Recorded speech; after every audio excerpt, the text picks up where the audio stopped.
Hello everyone, मैं MD Yadav और आप देख रहे हैं सूर्योदय सक्सेस पॉइंट। आज के इस क्लास में हम सॉल्व करेंगे कक्षा 5 का हिंदी के लिए जो नमूना प्रश्न जारी किया गया था बोर्ड द्वारा, उसको आज हम सॉल्व करेंगे। और ये जो पेपर है उसी से आपके बोर्ड में भी प्रश्न पूछे जा सकते हैं, तो ये बोर्ड के लिए भी आपके इंपॉर्टेंट है, तो पूरा जरूर देखिए जिससे कि आपको आइडिया रहे कि आपके बोर्ड में पेपर कैसा आएगा। तो चलिए स्टार्ट करते हैं फर्स्ट प्रश्न से। आपका जो पेपर है वो कितने मार्क्स का आएगा? 18 मार्क्स का पेपर आएगा और आपको 2.5 घंटे इसके अंदर क्या करेंगे, मिलेंगे। ठीक है ना। नेक्स्ट है, अब प्रश्न देखते हैं हम। वस्तुनिष्ठ प्रश्न, सही विकल्प चुनकर कोष्टक में लिखिए। ठीक है ना। वस्तुनिष्ठ प्रश्न है, 4 ऑप्शन में से आपको एक आंसर देना है। नेक्स्ट है, फर्स्ट प्रश्न जो इसका है वो है, बालक का स्वप्न पाठ के आधार पर लड़के ने स्वप्न की बात बताई। बालक का स्वप्न जो पाठ है उसके अंदर लड़के ने स्वप्न की बात बताई, जमींदार को, सेठ को, पिता को, किसी को नहीं। तो उसने स्वप्न की बात जो थी वो किसी को भी नहीं बताई। दे आंसर था, ना तो उसने जमींदार को बताई ना ही उसने सेठ को बताई। नेक्स्ट है, राजा ने सोचा इसे हराना कठिन है। रेखांकित शब्द का अर्थ है हराना, पराजित करना, आजाद करना, जीतना, सम्मान करना। तो आंसर होता है हराना का पराजित करना। क्या होता है? पराजित करना। नेक्स्ट है, भारतीय स्त्रियों के गुण हैं लज्जा, विनम्रता, ममता, उपर्युक्त सभी। तो हमारा आंसर जो इसका होगा वो होगा द, उपर्युक्त सभी। द आंसर हो जाएगा। नेक्स्ट है 4 नंबर, जैसलमेर को नगरी कहते हैं। जैसलमेर को नगरी कहते हैं पहाड़ियों की, जंगलों की, हवेलियों की, नदियों की। तो याद रखना है, जैसलमेर को जो हम नगरी कहते हैं वो किसकी कहते हैं? हवेलियों की। तो आंसर क्या हो जाएगा इसका? स। नेक्स्ट है, पन्नाधाय के पुत्र का नाम था उदय, विक्रम, चंदन, बनवीर। तो आंसर इसका क्या है? ब, चंदन। पन्नाधाय के पुत्र का नाम क्या था? चंदन। ब आंसर इसका राइट है।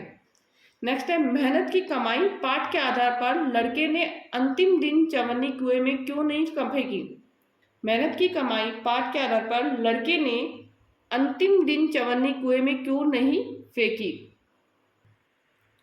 लड़के ने अंतिम दिन चवन्नी कुएं में इसलिए नहीं फेंकी क्योंकि वह चवन्नी उसने अपनी मेहनत से कमाई थी।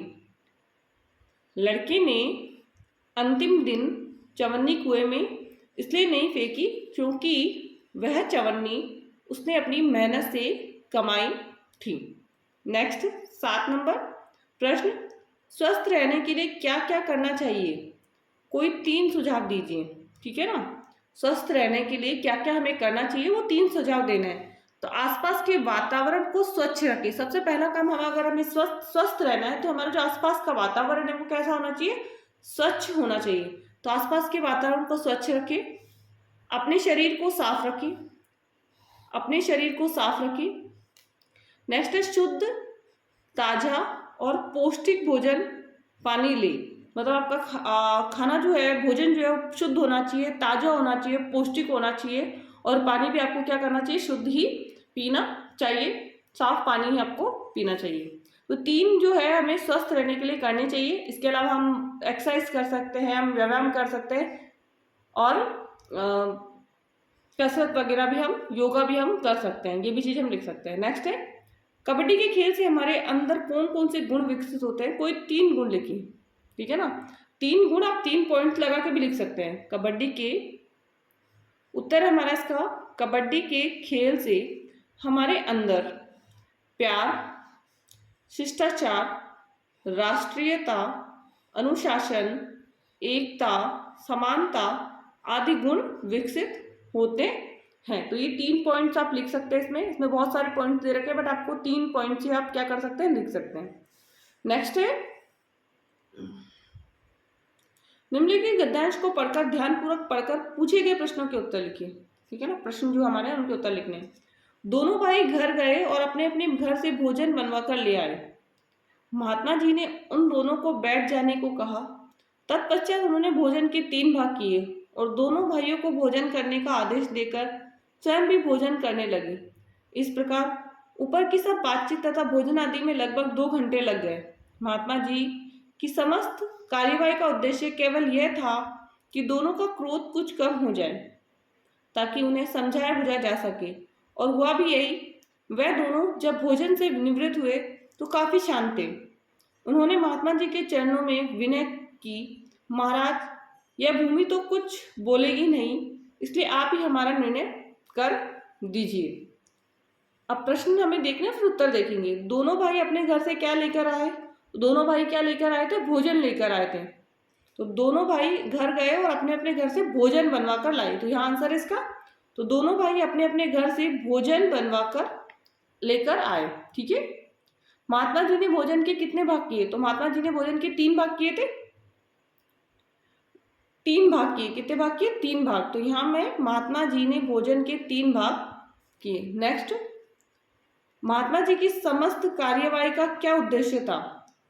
महात्मा जी की समस्त कार्यवाही का उद्देश्य दोनों भाइयों का क्रोध कम करना था, ताकि उन्हें समझाया बुझाया जा सके। ताकि उन्हें समझाया बुझाया जा सके। नेक्स्ट है, भोजन के बाद दोनों भाइयों के व्यवहार में क्या बदलाव हुआ? दोनों भाई भोजन से निवृत्त होकर काफी शांत थे। काफी शांत थे। नेक्स्ट है, 10 हम भारत के भरत पाठ के आधार पर सबसे बढ़कर देश है, तो भारत है। बी आंसर इसका राइट है। नेक्स्ट है, निम्नलिखित रिक्त स्थानों की पूर्ति कीजिए। यह धरती जो, क्या आएगा? पिता या माँ? तो माँ है अपनी, हमें जान से प्यारी है। बोलो मेहनत, नाटक तो करना नहीं है, क्या करेंगे? मेहनत खूब करेंगे, कठिन परीक्षा आई है। माँ का दूध पिया जो है, सौगंध दूसरी की खाई है। सौगात नहीं, क्या आएगा? सौगंध दूसरी की खाई है। ठीक है। नेक्स्ट 12 नंबर है, निम्नलिखित शब्दों को उनके समानार्थी शब्दों से मिलाइए। हुलसना, तो हुलसने का है प्रश्न होना। गाथा, गाथा का मतलब होता है कहानी। खुशबू, खुशबू का मतलब क्या हो गया? सुगंध। वीर, वीर का मतलब है बहादुर। मल्हार, और मल्हार का मतलब है वर्षा ऋतु में गाया जाने वाला राग। वर्षा ऋतु में गाया जाने वाला राग। ठीक है ना। मल्हार का मतलब क्या हो गया? वर्षा ऋतु में गाया जाने वाला राग। रसधार का मतलब रस की धार। नेक्स्ट है, सज्जन व्यक्ति संपत्ति का संचय किस लिए करते हैं? अपने विचार लिखिए। सज्जन व्यक्ति संपत्ति का संचय पेड़ व सरोवर के समान परोपकार के लिए करते हैं। पेड़ व सरोवर के समान परोपकार के लिए करते हैं। वे अपनी संपत्ति को समाज हित के कार्यों में खर्च करते हैं। नेक्स्ट है, आकाश का पर्यायवाची शब्द है सूरज, नीर, गगन, धरा। तो आंसर है इसका गगन है। आकाश का पर्यायवाची क्या है? गगन। निम्नलिखित मुहावरों का वाक्यों में प्रयोग कीजिए। 4 चांद लगाना। वाक्य में प्रयोग है, गणतंत्र दिवस पर बच्चों के रंगारंग कार्यक्रम ने 4 चांद लगा दिए। गणतंत्र दिवस पर बच्चों के रंगारंग कार्यक्रम ने 4 चांद लगा दिए। मुंह में पानी आना। वाक्य प्रयोग, मधुर व स्वादिष्ट पकवानों को देखकर सभी के मुंह में पानी आ जाता है। सभी के मुंह में पानी आ जाता है। फूले ने समाना। वाक्य प्रयोग होगा इसका, नाना जी को अचानक आया देखकर दिव्यांशी फूले ने समाई। नाना जी को अचानक आया देखकर दिव्यांशी फूले ने समाई।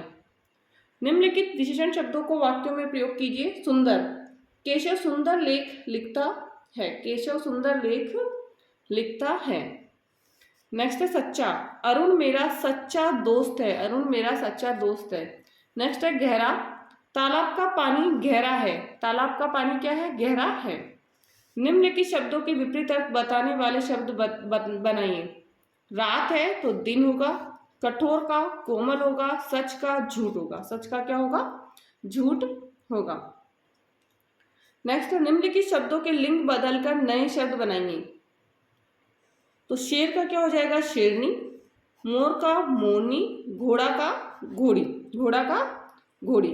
नेक्स्ट है, सृजनात्मक अभिव्यक्ति के प्रश्न है, निम्नलिखित में से किसी एक विषय पर कहानी लिखिए। शेर और खरगोश, बंदर और मगरमच्छ, किसान और 4 बेटे। तो 3 है, 3 में से आपको किसी एक पर ही कहानी लिखनी है और ये 6 नंबर की पूरी कहानी है।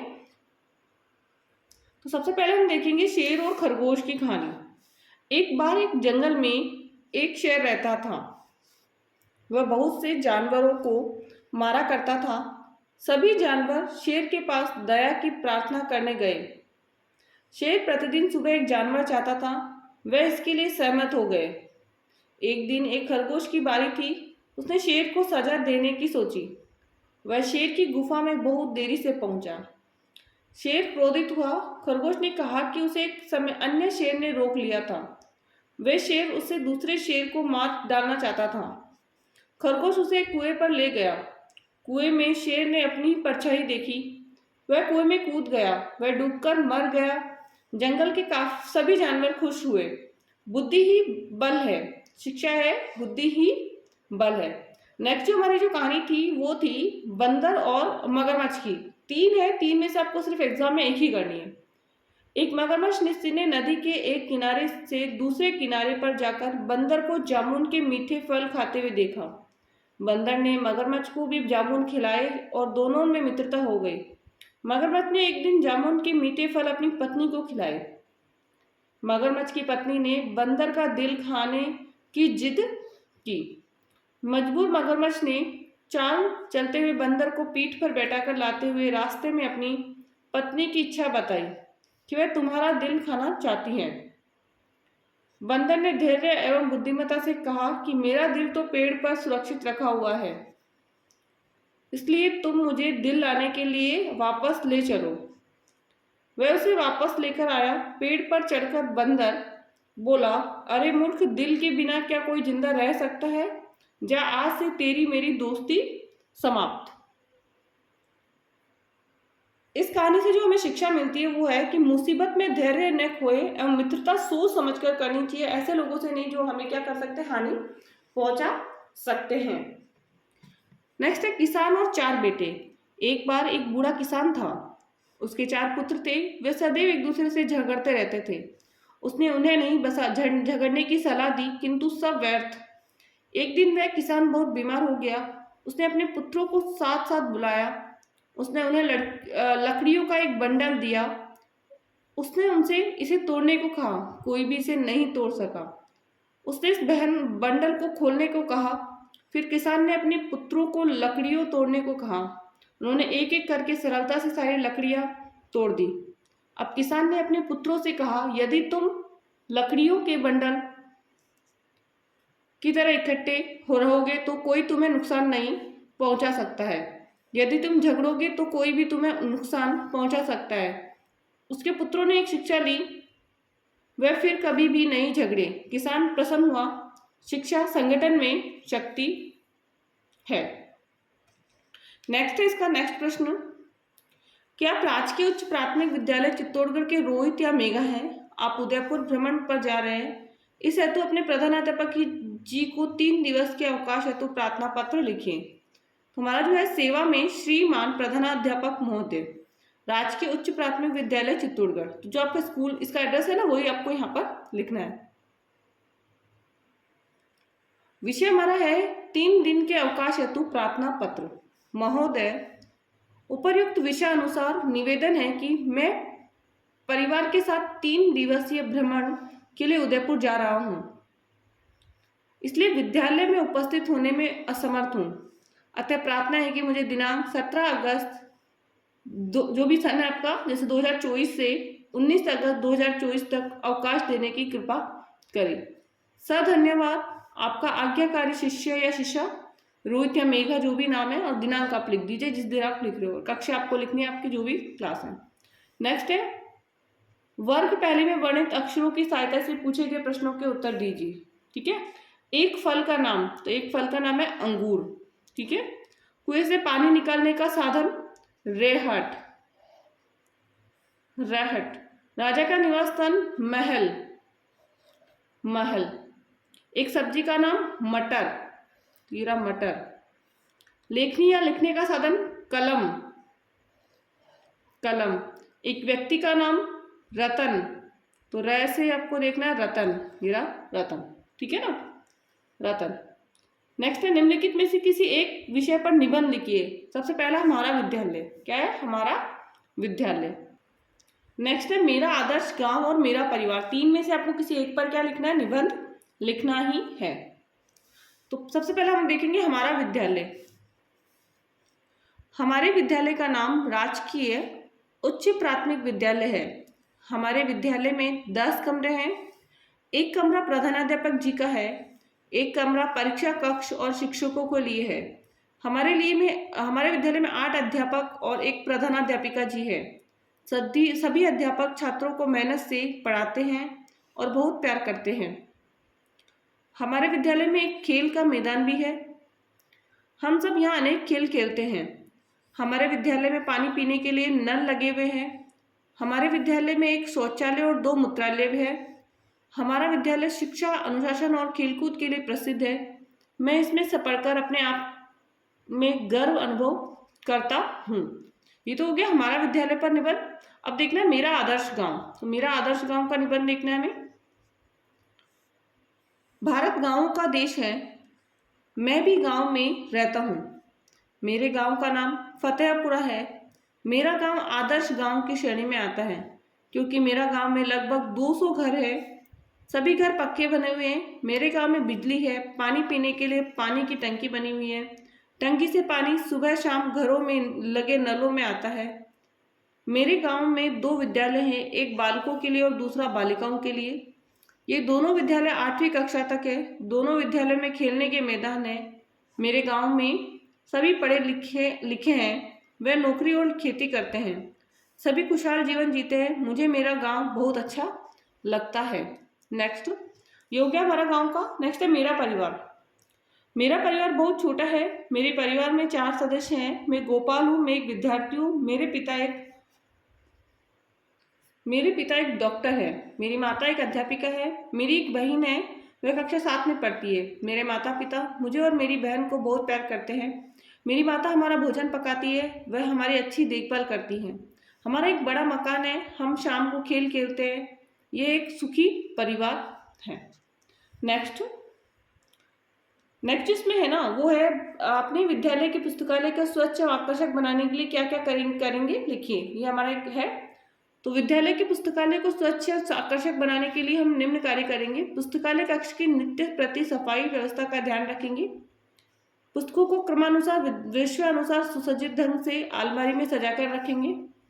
पत्र पत्रिकाओं को स्टैंड एवं टेबल पर सजाकर रखेंगे। पुस्तकालय की दीवारों पर साहित्यकारों और महापुरुषों के चित्र लगाकर आकर्षक बनाने का काम करेंगे। अनुशासन पूर्ण तरीके से पढ़ने की व्यवस्था एवं पुस्तक आदान प्रदान की व्यवस्था करेंगे। सड़क में दोपहिया नेक्स्ट है क्वेश्चन, सड़क में दोपहिया वाहन चलाते समय हमें क्या क्या सावधानी रखनी चाहिए लिखिए। वाहन चलाते समय हमें सड़क पर सावधानी पूर्वक चलना चाहिए। 2 पहिया वाहन चलाते समय हेलमेट का प्रयोग करना चाहिए। चौराहे पर लाल बत्ती होने पर रुकना चाहिए। अगले वाहन से आगे जाने के लिए हमेशा दाईं ओर से आगे जाना चाहिए। हॉर्न का अनावश्यक प्रयोग करने से बचना चाहिए। तो ये हमारा है पूरा पैराग्राफ, जिसको हमें क्या करना चाहिए, इम्पोर्टेंट है हमारा एग्जाम के लिए। एंड ये वीडियो यदि आपको पसंद आए तो प्लीज़ इस वीडियो को लाइक भी कर दीजिए एंड शेयर भी कर दीजिए। यदि आपने चैनल को सब्सक्राइब नहीं किया है तो प्लीज़ चैनल को सब्सक्राइब भी कर लीजिए। Thank you so much.